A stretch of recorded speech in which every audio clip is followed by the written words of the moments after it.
Control C to copy a module and Control V to paste it. Left click drag in an empty space gives you box select. Shift click lets you select multiple modules.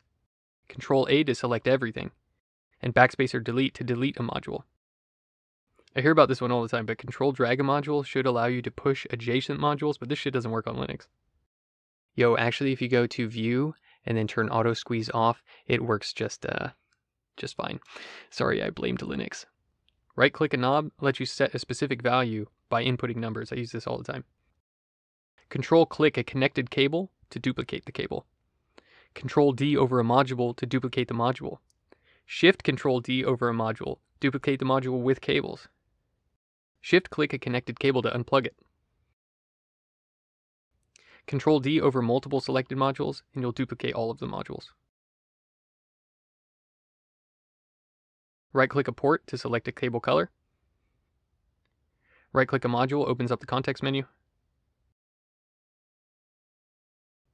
Control-R over a module randomizes the module, and Control-I will initialize the module. It'll pretty much reset it to the default values. Double-click a knob or a slider that will also reset that specific parameter to the default value. Control-Z to undo, my favorite keyboard shortcut. Control-E over a module bypasses it. Control-U over a module will disconnect every cable. F1 opens the VCV Rack manual. F11 full screen. F3 CPU meter on each module. Enter to launch the module browser. Right-click in an empty space to do the same. Control-S saves a patch. Control-O saves as, so if you need to save multiple versions of a patch, you want a backup or something, hit Control-O. Control-N, create a new patch, and Control-Q closes VCV Rack, so watch out touching that one.